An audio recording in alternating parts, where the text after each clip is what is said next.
Meghan flips out as the Duchess of Kent taught her an expensive lesson: rescind your Duchess of Sussex title. Recently, a source had an interesting analysis to compare the contrast between the Duchess of Kent and the Duchess of Sussex. The Duchess of Kent's move seems to teach Meghan MArkle expensive lessons.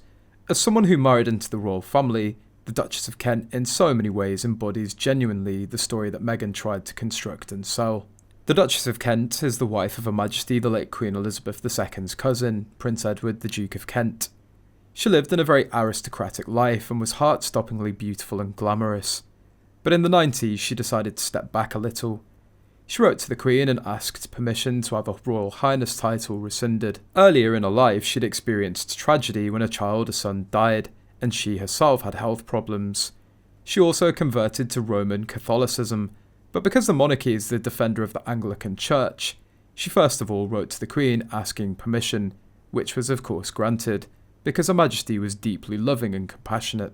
So what did she do after she stepped back from royal life? She basically disappeared from public life, but she was working for charities, in particular UNICEF. But also she became a music teacher at a primary school in Hull. Hull is an industrial working class city in the northeast of England. She became a music teacher.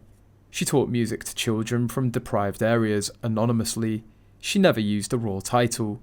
She did it because all of her life she loved music, she loved children, and she just wanted to do good. What amazes me is the Duchess of Kent is twice Meghan's age, yet she looks so much lovelier. Her inner beauty is reflected in her outer beauty. Both this one and that one are too busy tilting at windmills. Take a long hard look.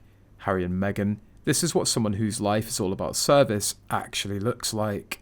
When you really think about it, just imagine how Markle's life really is, scrolling and scouring and plotting on the internet, conniving to dish up vengeance, attacking family members, lying like she breathes, demanding and begging for freebies, filing lawsuits, contacting media and backgrid and PR folks as a full-time job. There's a new report that suggests the Duchess of Sussex is clutching onto a royal title for dear life. In other words, she's doing whatever she can to hold on to it, despite the fact that she and Prince Harry are no longer working royals. As many royal fans can recall, the couple pulled the plug on their working relationship with the royal family over 3 years ago. Royal expert Neil Sean, who often has something to say about the British royal family, says that Harry and Meghan might also be hiding a hidden agenda as well. He said, Harry and Meghan are very keen to cling on to those royal titles. Meghan decided that the titles would be a good thing, not just for her, but for both her children too, after much deliberation. He continued, Meghan realised how useful a title can be, particularly when you want to move in the correct circles. That's the reason why they want to clutch hold of titles. There are also plenty of rumours suggesting that Harry's looking to split from his wife. If he does, then there's no doubt that the royal family will take away Meghan's title from her. There's no doubt that move will leave her absolutely devastated.